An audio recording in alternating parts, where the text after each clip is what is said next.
मंच पे बीजेपी के जो नेता है वो बीच में ही छोड़ के चले गए। उनके मन में था कहीं मंत्री पद मिल जाए, कहीं हमें नोटिस नहीं मिल जाए, कहीं हमें आगे चल के पार्टी टिकट नहीं काट दे। मतलब वो उनको समाज से ज़्यादा उनको पार्टी प्रिय थी। समाज के आंदोलन को बीच में छोड़ के जाना, ये समाज का एक तरह से भरतपुर के जाटों का अपमान किया उन्होंने। आरपीएससी बिना अध्यक्ष के आरपीएससी चल रही है, ऐसे लोगों को आरपीएससी में बैठा दिया जिनके आप पुराने ऑडियो वीडियो देख लो, वो क्या लोग भला करेंगे। हमारे मुख्यमंत्री जी तो मान है, उनके लिए तो हम क्या ही बताएं कि 40% का खुला भ्रष्टाचार करने वाला भ्रष्टाचारी उनके साथ विधानसभा में बैठता है, उनके साथ घूमता है, उनके साथ प्रोग्रामों में रहता है। मुख्यमंत्री कुछ नहीं कर पाए। इनका मंत्रिमंडल, इनकी पार्टी, इनका पार्टी का प्रदेशाध्यक्ष एक शब्द तक नहीं बोल पाए। राजस्थान आज है ना वेंटिलेटर पे है और अघोषित आपातकाल लगा हुआ है। कोई भी प्रदर्शन करे उसको एफआईआर दर्ज करो, गाड़ी पे कुछ नाम लिखा हुआ है गाड़ी जब्त कर लो, चालान कर लो। क्या यही संविधान है? यदि जेल से आवाज दब जाती तो ये देश आज़ाद नहीं होता, क्योंकि भगत सिंह जी ने जेल काटी थी देश आज़ाद कराने के लिए। और राष्ट्रीय लोकतांत्रिक पार्टी के नौजवान, राजस्थान का किसान, पीड़ित शोषित, अब चाहे वो जेल में जाना पड़े, चाहे आप जेलें भर दो, जितनी एफआईआर दर्ज करनी है भजनलाल जी आप कर लो, लेकिन अगले 1.5-2 साल के बाद में आपकी ऐसी स्थिति हो जाएगी, ऐसा नहीं हो कि आपको सरपंच बनने लायक नहीं रहो आप। जाट आरक्षण को लेकर राजस्थान के भरतपुर में महाआंदोलन होता है और मंच पर सांसद हनुमान बेनीवाल के भाषण के दौरान बीजेपी विधायक मंच छोड़कर चले जाते हैं, जिसके बाद आरएलपी कार्यकर्ताओं में गुस्सा है। अब इस पूरे मामले पर बातचीत करने के लिए मेरे साथ मौजूद है आरएलपी से youth leader Sarvan Chaudhary. Sir, Bharatpur Jat आंदोलन, इस महाआंदोलन को आप कैसे देखते हैं? उस समय जब बीजेपी कार्यकर्ताओं के द्वारा आपकी पार्टी के कार्यकर्ताओं को धमकी दी गई थी कि अगर हनुमान बेनीवाल उनके कार्यकर्ताओं में दम है तो भरतपुर आकर दिखाए। देखिए, बीजेपी की हमेशा से ये मानसिकता रही है, वो हमेशा किसान, जवान, पीड़ित, शोषित के विरोधी रहे हैं और वो हमेशा ही पूंजीपतियों के साथ रही है बीजेपी। तो आरक्षण भरतपुर के जाटों का अधिकार है, क्योंकि सेंट्रल में आरक्षण नहीं है और आरक्षण के लिए लंबे टाइम से जो है संघर्ष समिति संघर्षरत है, लेकिन स्थानीय नेता नहीं चाहते हैं कि आरक्षण मिले। नटवर सिंह जी से लेके आज तक यदि नेता, वहाँ के स्थानीय नेता चाहते हैं तो कभी का सेंट्रल में आरक्षण मिल जाता। लेकिन जिस प्रकार से पहले तो अनर्गल बयानबाजी वहाँ के नेताओं ने जो मुख्यमंत्री के सानिध्य में दी कि हम भरतपुर में घुसने नहीं देंगे, तो मैं उनको कहना चाहूँगा कि राजस्थान ही नहीं पूरे हिंदुस्तान के अंदर राष्ट्रीय लोकतांत्रिक पार्टी मजबूती से हक और अधिकार की लड़ाई देश और प्रदेश के प्रत्येक कोने कोने में लड़ती आई है। तो ये किसी का कोई अधिकार क्षेत्र नहीं है कि आप वहाँ घुसने नहीं दोगे। ये तो बेहुदा बात है, क्योंकि वहाँ किसान जवानों की एक ही मांग थी कि हनुमान बेनीवाल जी आए, और हनुमान बेनीवाल जी वहाँ पहुंचे और लाखों की तादाद में जवान किसान आए वहाँ। और मंच पे बीजेपी के जो नेता है वो बीच में ही छोड़ के चले गए मंच को। वो इसलिए छोड़ के चले गए कि उनको कहीं न कहीं डर था भजनलाल जी से। उनके मन में था कहीं मंत्री पद मिल जाए, कहीं हमें नोटिस नहीं मिल जाए, कहीं हमें आगे चल के पार्टी टिकट नहीं काट दे। मतलब वो उनको समाज से ज़्यादा उनको पार्टी प्रिय थी। और हम लोगों को जब समाज को जरूरत हुई तो हमने पार्टी का नहीं देखा, क्योंकि हमने बिल्कुल देखो पार्टी का एक झंडा भी नहीं लगाया। संघर्ष समिति ने जो चाहा, संघर्ष समिति के अनुसार हमने जो है आंदोलन में हिस्सा लिया। राष्ट्रीय लोकतांत्रिक पार्टी का प्रत्येक नौजवान, प्रत्येक किसान भाई वहाँ मजबूती से डटा हुआ था, क्योंकि वो आंदोलन संघर्ष समिति का था। संघर्ष समिति चाहती थी कि हनुमान बेनीवाल जी आए और समाज का था आंदोलन। तो उन लोगों को, समाज के आंदोलन को बीच में छोड़ के जाना, ये समाज का एक तरह से भरतपुर के जाटों का अपमान किया उन्होंने, क्योंकि बीच में छोड़ के, या तो उनको आना नहीं चाहिए था। जब वो मंच पे आ गए, समाज के सारे लोग बैठे हैं वहां पे, मंच पे बैठे हैं, सामने लाखों की तादाद में जो जाट सरदारी बैठी थी, उनको बीच में छोड़ के चल दिए। तो क्या आरक्षण वही दे रहे हैं क्या? उनके पास आरक्षण होता तो पहले ही दे देते। फिर आना ही नहीं, आए तो फिर गए क्यों? तो इसका मतलब ये है कि ये जो है चापलूसी की राजनीति करने वाले लोग हैं, ये समाज के कभी नहीं हो सकते। उन्होंने कहा कि मंच हमने इसलिए छोड़ा क्योंकि उस समय जब मंच पे सांसद हनुमान बेनीवाल का स्वागत किया जा रहा था और जब सापा बंधवाने की बात आई थी तो उनके हाथों से सापा नहीं बंधवाया। देखिए, ऐसा कुछ नहीं था। सापा बंधवाने के लिए हनुमान बेनीवाल जी का स्वागत हर कोई कर रहा है, आप ही करो ना, कौन मना कर रहा है? हनुमान बेनीवाल जी का स्वागत करने के लिए समाज के लोग हैं, वो हमारे समाज के लोग हैं, वो स्वागत करने के लिए कोई उसमें नहीं इश्यू नहीं था। ये तो वो लोग अनर्गल बयानबाजी। आप बताओ कि उस संघर्ष समिति का आंदोलन मंच और हनुमान बेनीवाल जी को आपने बार बार आह्वान किया, तब हनुमान बेनीवाल जी वहां गए और हनुमान बेनीवाल जी को स्वागत। आप तो भरतपुर तो आपका जिला है, आपकी विधानसभा क्षेत्र है, तो आप आराम से स्वागत करते, आप रुकते और लास्ट तक आपको रुकना चाहिए था। लेकिन ये सब इनको जो है, ये सरकार में बैठे हुए और इन मंत्री बनने की लालसा, पार्टी की लालसा, सिंबल की लालसा, बस वो समाज से ऊपर हो गई, इसलिए वो वहां से भाग छूटे। क्या लगता है पश्चिम राजस्थान में आरएलपी जिस तरह से मजबूती है, पूर्वी राजस्थान में जिस तरह से जाट महासभा को लेकर एक महाआंदोलन किया गया, क्या पूर्वी राजस्थान में भी इस बार आरएलपी बड़ी संख्या में वहां से पार्टी का अच्छा वोट बैंक बनकर उभरेगी? क्यों नहीं उभरेगी? क्योंकि सब जो है, किसान, जवान, पीड़ित, शोषित, सब चाहते हैं कि तीसरा मोर्चा मजबूती से चुनाव लड़े, ताकि भ्रष्टाचारियों का खात्मा हो, किसान जवान के हक अधिकारों का हनन नहीं हो, खाद के यूरिया खाद के लिए, डीएपी के लिए लाठी नहीं खानी पड़े, समय पे बिजली आए, पीने का पानी हो, शिक्षा हो, टोल मुक्त राजस्थान हो, फ्री बिजली हो, हर हाथ रोजगार हो। इन सब मुद्दों को लेके हर किसान ये चाहता है कि राष्ट्रीय लोकतांत्रिक पार्टी मजबूती से चुनाव लड़े। 20 घोटाले को लेकर एक वीडियो वायरल हो रहा है जिसमें गोविंद सिंह डोटासरा ये कह रहे हैं कि एक समय था जब किरोड़ीलाल मीणा ने हनुमान बेनीवाल को चेतावनी दी थी, लेकिन 10 मिनट में ही बेनीवाल के सामने उन्होंने सरेंडर कर दिया था। देखिए, नेताजी को कोई चैलेंज करता है तो नेताजी ने सारे चैलेंज इस राजस्थान, इस देश के अंदर एक्सेप्ट किए हैं। और रही बात घोटाले की, तो घोटाले में देखो, कांग्रेस बीजेपी दोनों का मिलाजुली का खेल है। अब ये बोल रहे हैं, अब मैं आपको और बताना चाहूंगा कि कांग्रेस के लोग अब कह रहे हैं कि हमें ना पेपर चोर को लेके, पेपर जो है आउट को लेके हम प्रदर्शन करेंगे। अरे भाई, पौधा जलने के बाद पानी पिलाने से क्या फायदा? जब हम कह रहे थे कि आरपीएससी का पुनर्गठन हो, आरपीएससी को भंग करो, पेपर माफियाओं को जेल में डालो, 127 दिन तक राष्ट्रीय लोकतांत्रिक पार्टी के बैनर तले हम आंदोलन कर रहे थे, उस टाइम कांग्रेस गहरी नींद में सो रही थी। अब जब सब कुछ खात्मा हो गया, अब कह रहे हैं कि हम देश के अंदर आंदोलन चलाएंगे, छात्रों की गूंज, हक अधिकार के लिए लड़ाई कौन सी लड़ाई लड़ोगे भाई? आप लड़ाई कब लड़ोगे?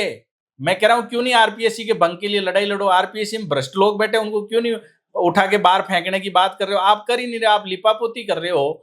और जब पेपर आउट हुआ था, हमने चिल्ला चिल्ला के बोला था कि ऐसा ही भर्ती पे, तब कांग्रेस, पूरी कांग्रेस मौन थी, कोई एक शब्द नहीं बोल रहा था। हम रोडों पे लाठी खा रहे थे, संघर्ष कर रहे थे, 4-4 महीने तक हम धरने पे बैठ रहे थे। तब कांग्रेस के लोगों को याद नहीं आया वो पेपर? जब भर्ती रद्द हो गई, पेपर वापिस हो गए, सारी चीजें हो गई, उस टाइम नहीं बोला। अब ये कह रहे हैं, हम बोल रहे, अब हम कह रहे हैं कि आरपीएससी का पुनर्गठन कराओ।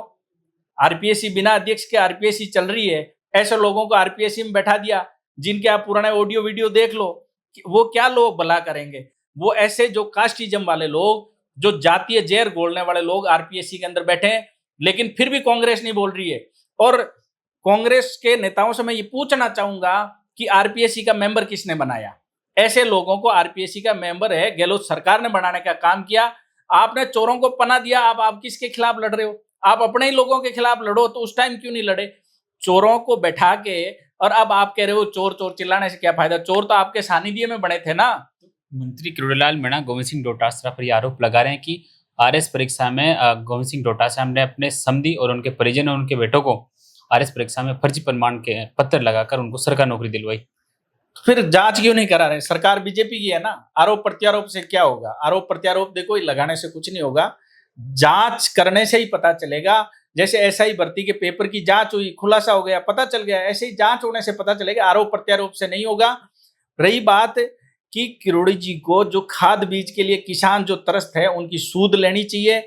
उनके डिपार्टमेंट में जो भ्रष्टाचार जिस प्रकार से लोग करके पैसों का ट्रांसपोर्टेशन हो रहा था, उस पर भी उनको है ना खुद जो क्लियरिफिकेशन नहीं देके मुख्यमंत्री से दिलवाना चाहिए कि नहीं, किरोड़ी जी बिल्कुल साफ सुथरे हैं, भ्रष्टाचार करने वाले दूसरे लोग हैं, और कौन लोग हैं, किन के सानिध्य में वो भ्रष्टाचार हुआ, उसका भी खुलासा होना चाहिए। आप इस चीज को कैसे देखते हैं कि किरोड़ीलाल मीणा खुद छापा मारने गोदाम पर जाते हैं? क्या इसके इनपुट सरकार की एजेंसियों के पास नहीं पहुंचते, सबसे पहले मंत्री जी के पास पहुंचते हैं? देखिए, भ्रष्टाचार के इनपुट तो सबके पास है, किसके पास नहीं है? अब भ्रष्टाचार की जीरो टॉलरेंस की बात करने वाले हमारे मुख्यमंत्री जी तो मान है, उनके लिए तो हम क्या ही बताएं कि 40% का खुला भ्रष्टाचार करने वाला भ्रष्टाचारी उनके साथ विधानसभा में बैठता है, उनके साथ घूमता है, उनके साथ प्रोग्रामों में रहता है। मुख्यमंत्री कुछ नहीं कर पाए, इनका मंत्रिमंडल, इनकी पार्टी, इनका पार्टी का प्रदेशाध्यक्ष एक शब्द तक नहीं बोल पाए। मैं कहना चाहूंगा मुख्यमंत्री जी को, आप कहते हो कि आपातकाल के टाइम ये हुआ था, 1975 में ये हो गया था, जेलें भर गई थी। अरे मुख्यमंत्री जी शर्म करो। पिछले 3 महीने से राजस्थान के अंदर लाखों नौजवानों किसानों के साथ सैकड़ों एफआईआर दर्ज हुई। ये अघोषित आपातकाल नहीं है तो और क्या है?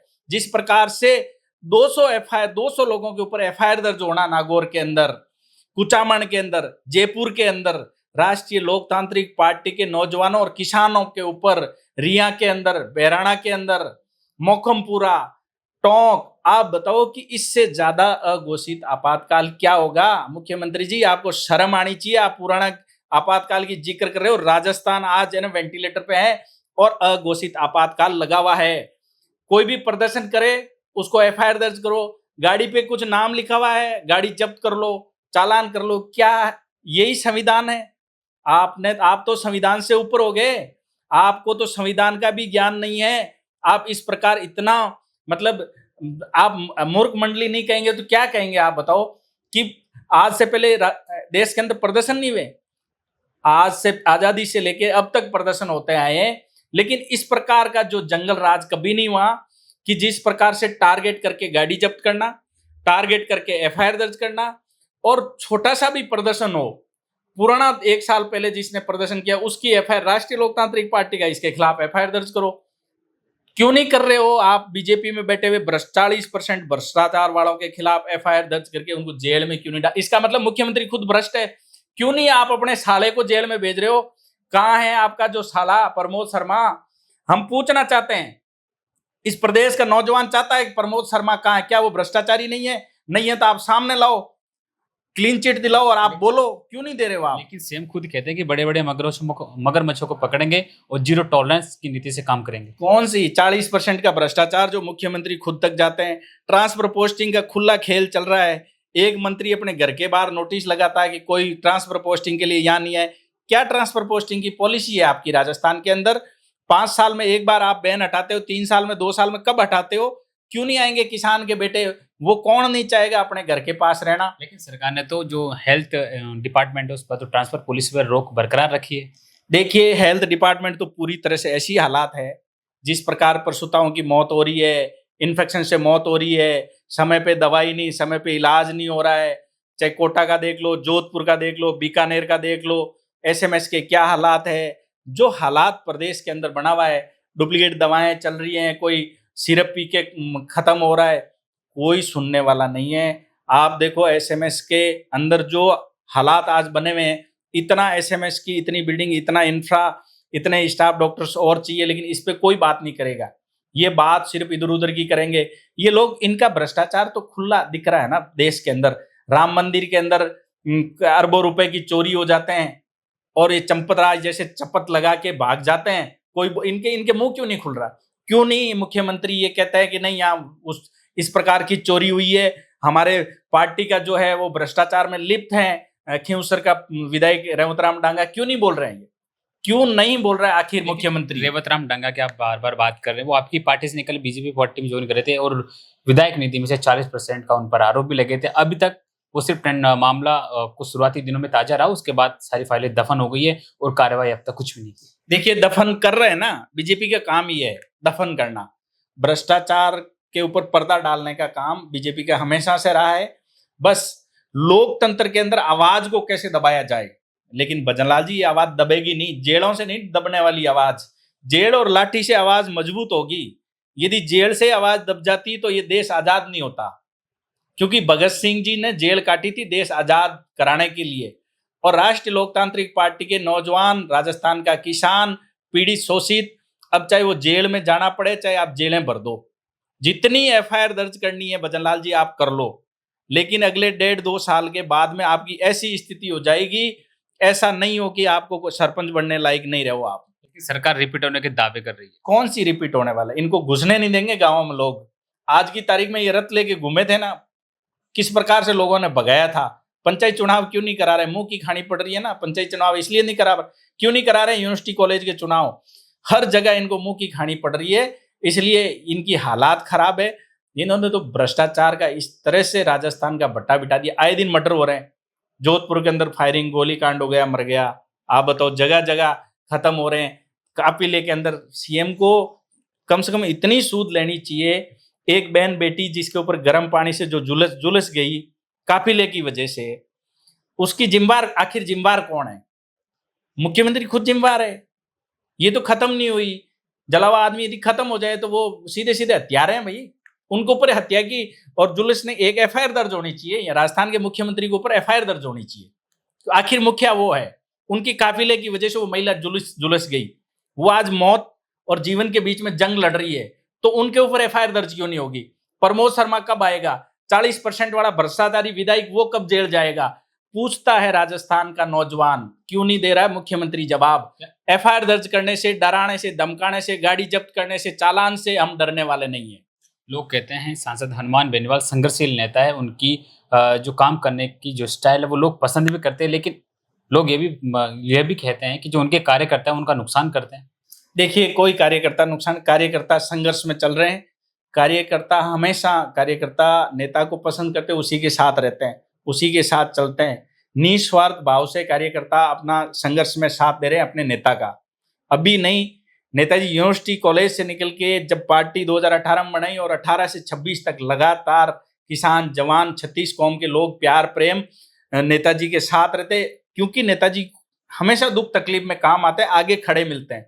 शंकर मीणा की हत्या मान लो, बीकानेर में शहीद को शहादत का दर्जा दिलाने का मामला हो, लवली कंडारा हत्याकांड हो, आप बताओ कि सूरज माली की जिस प्रकार से पांव तोड़ के उसको फेंक दिया जाता है, माली समाज का बेटा जिस प्रकार से जो है चित्तौड़ भीलवाड़ा हुआ संघर्ष कर रहा था, तब कौन पहुंचा था? हनुमान बेनीवाल जी। दौसा के अंदर कौन पहुंचे? हनुमान बेनीवाल जी। आप बताओ, अलवर में मुक बधिर बालिका का बलात्कार होता है, कौन पहुंचता है? हनुमान बेनीवाल जी। तो लोग क्यों नहीं प्यार प्रेम और साथ रहेंगे? ये लोग अनर्गल देखो बयानबाजी लोग करते रहेंगे, लेकिन संघर्ष का पर्याय, ऐसे ही नहीं बोलते न्याय योद्धा, संघर्ष का पर्याय राजस्थान के अंदर कोई है, वो शख्सियत हनुमान बेनीवाल है। 2028 में आरएलपी पार्टी कितनी सीटों पर अपने उम्मीदवार उतारेगी? क्या थर्ड फ्रंट के रूप में एक मजबूती से राजस्थान में एक तीसरी पार्टी बनकर उभर के आएगी? देखिए, तीसरी पार्टी तो उभरी हुई है। आज की तारीख में सही मायने में कोई अपोजिशन की भूमिका निभा रही है राजस्थान के अंदर, वो राष्ट्रीय लोकतांत्रिक पार्टी है। मजबूती से हर जगह हर मुद्दे पे खड़ी मिल रही है। आपने देखा कि इस प्रदेश के अंदर सबसे बड़े मुद्दे, भू माफिया के खिलाफ, बजरी माफिया के खिलाफ, पेपर माफिया के खिलाफ लड़ाई राजस्थान के अंदर किसी ने लड़ी है, इस राजधानी में चाहे गांव ढाणी में, तो वो राष्ट्रीय लोकतांत्रिक पार्टी ने लड़ी है। और राष्ट्रीय लोकतांत्रिक पार्टी का वोट बैंक प्लस हुआ, और 2028 का चुनाव पूरे प्रदेश के अंदर मजबूती से राष्ट्रीय लोकतांत्रिक पार्टी चुनाव लड़ेगी, और अब की बार जो है लोग इनको उखाड़ के फेंकेंगे। पार्टी 2028 के चुनाव में क्या किसी पार्टी, किसी दल को समर्थन देगी, या फिर अपने स्टैंड, अपनी पार्टी की जो स्टैंड है उस पर काम करेगी? देखिए, ये शीर्ष नेतृत्व का काम है, मैं इस पर कुछ नहीं कहना चाहता हूं, लेकिन तीसरे मोर्चे को जो लाइक करते हैं और थर्ड फ्रंट के जितने भी हैं, हम तो चाहते हैं कि सारे साथ आके मिलके चुनाव लड़ें। चाहे राजकुमार जी हो, तो बाप पार्टी वाले हो, सारे जो भी हैं तीसरे मोर्चे के जो है वो सारे साथ आके मजबूती से चुनाव। राष्ट्रीय लोकतांत्रिक पार्टी मजबूती से हर किसान जवान के साथ खड़ी है। क्योंकि लोग चाय के थोड़े पर ये बातें करते हैं कि हनुमान बेनीवाल खुलकर बीजेपी पर तंज कसते हैं और उनको आड़े हाथों लेकर रखते हैं, तो उनको नहीं लगता कि वो खुद बीजेपी के साथ में समर्थन करेंगे। देखिए, समर्थन की बात नहीं, हमारे पास अपनी पार्टी है, अपना झंडा और डंडा है। हम मजबूती से हमारे राष्ट्रीय लोकतांत्रिक पार्टी के बैनर तले चुनाव लड़ेंगे। जो कोई साथ आता है उसका स्वागत है। जो किसान, जवान, पीड़ित, शोषित की आवाज बन के हमारे साथ कंधे से कंधा मिला के लड़ना चाहता है, वो आए।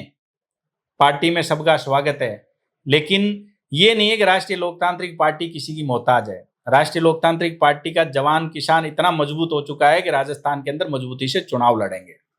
तो ये थे मेरे साथ आरएलपी से यूथ लीडर सरवन चौधरी, जिन्होंने जाट आरक्षण महाआंदोलन को लेकर जिस तरह से बीजेपी विधायकों ने बीच में मंच छोड़ा, उसको लेकर बेबाक तरीके से अपनी बात रखी है, और आगामी आने वाले दिनों में आरएलपी पार्टी की क्या रणनीति रहने वाली है उस पर भी उन्होंने खुलकर बात की है। कैमरामैन सहयोगी सचिन यादव के साथ मैं राकेश लवानिया, गोल्डन हिंद, जयपुर।